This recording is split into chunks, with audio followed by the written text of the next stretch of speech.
Yan, hello guys, welcome ulit sa ating channel. So ito po ulit si JR Doria TV. Mag-a-update po muli sa Pasig River Esplanade. So unahin ko muna yung pag-a-update dito sa area po ng MacArthur Bridge, mga kababayan. So ito sa MacArthur Bridge, tuloy-tuloy pa rin po yung ating pag-aayos po dito. Ayan, mahaba-haba din po yung scaffolding na ginamit po nila para maisaayos po itong ating curtain LED po na soon iilaw na po. Yan. Papailawan na itong MacArthur Bridge, mga tropa kids. So abangan natin kung kailan po ito makokompleto. Pero for the meantime, eto, may nakapansin po tayo nagtatrabaho pa rin. Lagpas na po ng alas 5 pero may nakikita pa rin po tayo nagtatrabaho dito. Yan, so ngayong araw po ay January 31, 2026. Yan, panibagong update na naman tayo. Kaya samahan nyo po ulit si JR Doria TV. So tara guys, ikot-ikot po muna tayo dito sa Pasig River Esplanade.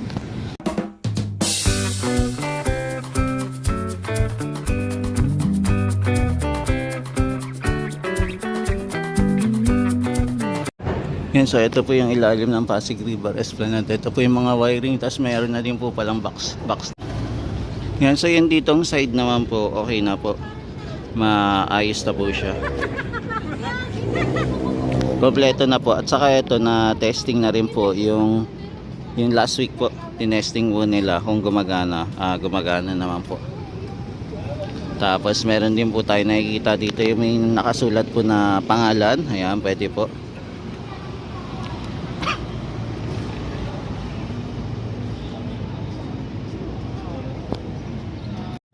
Yan, so guys, nandito naman po tayo sa area naman po ng Phase 1C. Dito naman po tayo mag-update po muna. Nakita na rin naman po natin yung area ng MacArthur Bridge. So dito naman po tayo mag-iikot. I-update lang natin kung ano po yung pagbabago dito sa area ng Phase 1C.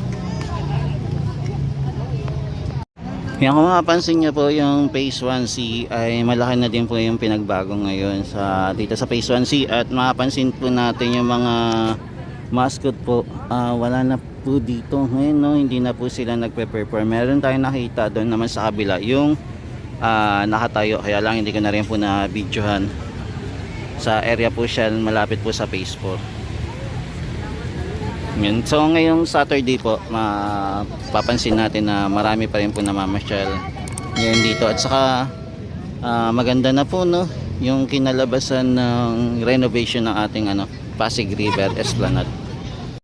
Ngayon yung Pasig Esplanade natin ay maliwanag na rin. Tapos dito guys, kompleto na din po yung pailaw, kung mapapansin nyo. Ayan.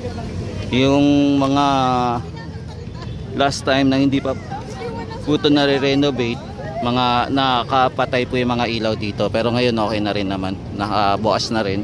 Saka yung mga baluster okay naman po, nakailaw din naman po lahat. Yan, dito naman po tayo silip sa may daanan naman dito, sa may baba naman po ng viewing deck. Bale, ito naman po tayo sa lower deck naman, sisilip. Yan, tapos mapapansin pa rin po natin na marami pa rin po mga kababayan tayo na meron kasi dito ang photo booth, tapos dito po sila nagpa-picture. Pero eto, marami pa rin po nagpa-picture at hindi po nauubusan yung mga nagpa-picture dito. Ito po, nakapila po sila. Yan na nag-aabang po. Yan, so ito po yung photo booth na pinipilahan to na sobrang haba po. Yan, dito po meron po tayo makikita na potato corner na available po dito. Ayan, kung gusto nyo pong bumili sa potato corner. Yan, maging dito din po may available din po na food na buy one take one naman po, for only 128 yan pesos. So ito po yung mga available po nya. Yan, so ito, pakita ko na lang po sa inyo. Tapos ito po yung nya, food stall. Yan, yung nakapwesto dito. Yan, itong snack menu naman po, yung Blue Point, nandito pa rin naman po. So ito po yung mga in-offer nilang food na available po dito.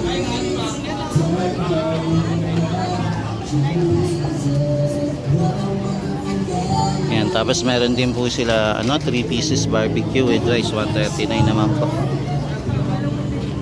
Yan, at saka EM po with rice din po, 139. Yan, tapos may makikita na din tayong signage dito, no? Ayan, restricted area, keep out.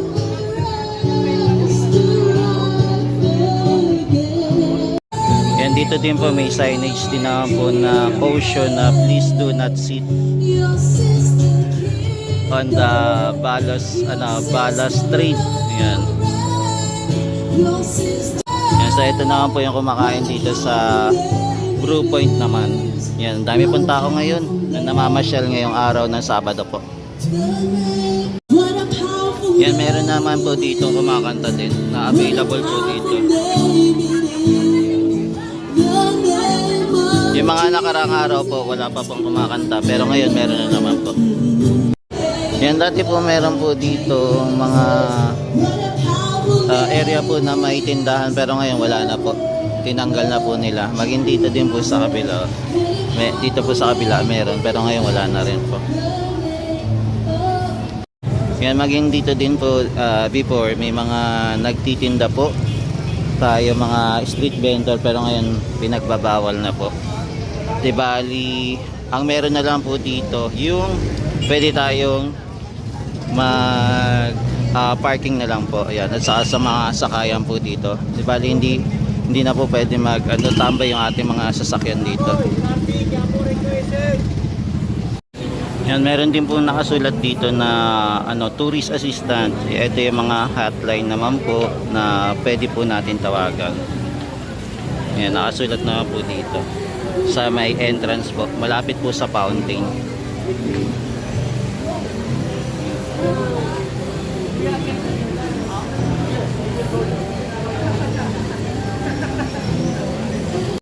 Kaya maganda din po pala yung decor dito, no? Yan, dito po sa area po ng Phase 1C, mapapansin nyo po na sobrang laki po ng pagbabago dito at ang luwag na po, mga kababayan. Ayan, di ba? Sobrang luwag na po compared dati na medyo masikip po. Tapos may mapapansin natin tayo mga foreigner na din po na mamasyal dito sa area. Di ba? Na masyal po sila. Bumibisita na po. Before wala pa tayo masyado mapapansin na bumibisita dito, pero ngayon kahit paano paunti-unti may mga namamasyal na po. Yan, meron din po dito nakalagay po ng mga basurahan naman. Ayan, request na lang po natin na magkaroon po ito ng takip para if ever po umulan. Tapos may warning na din po dito na ayan, yung do not sit po.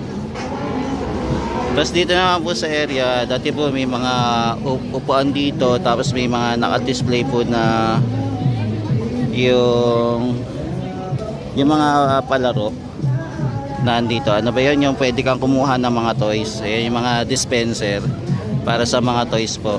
Ngayon tinanggal na. Tapos dati po yung mga upuan dito nasa labas, pero ngayon wala na. Medyo maluwag na po yung lugar. Hindi na po ganun kasikip. At saka walkable na po compared dati, no? Yan, medyo maayos po yung pag-manage po ng ating Intramuros po dito sa Pasig River Esplanade. Di bali po sila na po yung na-turn over na po sa kanila. Di bali sila na po yung nagma-manage. Yan, silipin naman natin yung mga pagkain na available naman po dito. Ito naman sa rancho naman po. Ito may food po dito. Tapos nasa worth 159 yung value po niya. Yan, nandito po siya sa Phase 1C. Yan, meron din po tayong master siomai po na available naman dito.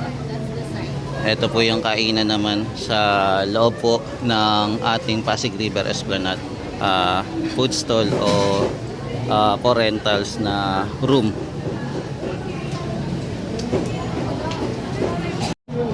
Yan, tapos dito naman po organized na din po yung ating CR dito. Ayan, may malaking nakapost po dito. Tapos wala na din po yung naniningil dito sa area, diba? Dati po meron pong booth dito, tapos maniningil po ng tag sa 10 piso para po makapag CR. Pero ngayon wala na po, okay na po. Ayan, malinis na din po yung lugar dito. Yan, at saka libre na po to, wala na pong bayad etong CR dito. Yan, so nandito lang po ito sa phase 1C yung CR.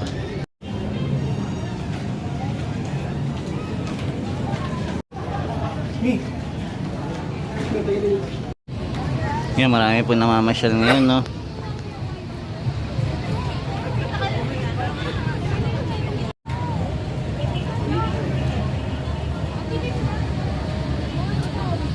Yan, in-open na din po pala yung para sa PWD. So, pwede na din po pala mag-CR dito. Yan, meron din po tindahan dito na available din po. Yan, dito naman po naka-aircon naman po yung tindahan dito. Meron po tayong noodle house at saka siomai king din. Dito naman may aircon naman po. Yan, meron din po dito food stall din. Yan, shake naman po yung pangalan.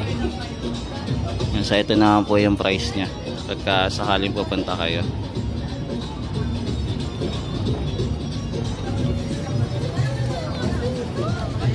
Yan, dito naman po sa kabila, photo booth naman po yung available. Yan, tapos may snow ice cream din. Yan, ito din po may kainan dito. Tapos maganda din po pala yung nila decoration dito sa area. Yan, may sound lang kaya kailangan natin bilisan din yung pag-vlog dito. Yan, dito naman po puro mga juice naman yung tinitinda dito.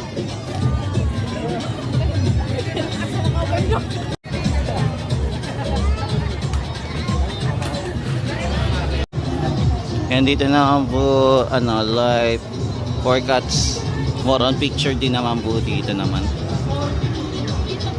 Yan, dito naman po available din sa Pasig River Esplanade pa rin. Yan, meron din po tayo dito pala na Game City naman na available po dito. Di bali, dito na lang pala pinasok, no, sa loob.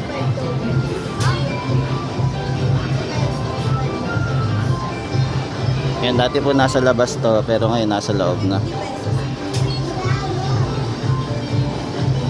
Yan, may cotton candy. Ito po yung available. Yan, meron din po pala dito a little tea naman.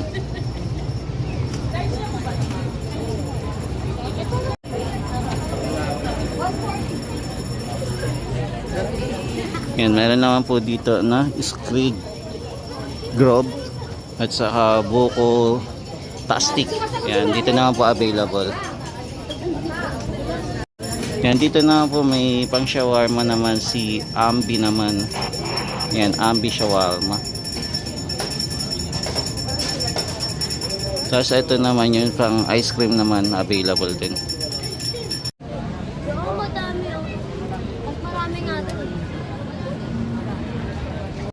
Yan, may prenup na naman po dito.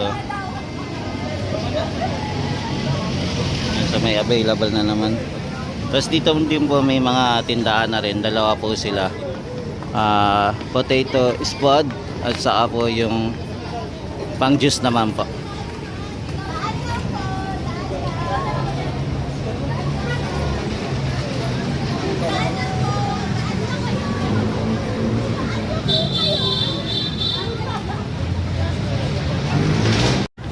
Yan, dito po maluwag pa rin po, no. Ano kayang gagawin nila dito sa space na to? Abangan natin kung ano ilalagay nila. Yan, so guys, nandito na po tayo sa viewing deck. Kung mapapansin nyo po, ang laki na po ng pinagbago ng viewing deck. Wala na po yung mga food stall po dito. Dati po, nandito po yung mga food stall natin, pero ngayon wala na. Yan, napakaluwag na po yung space dito. Dito po sa area po yan ng viewing deck. Yan, maluwag-luwag na po yung ating area.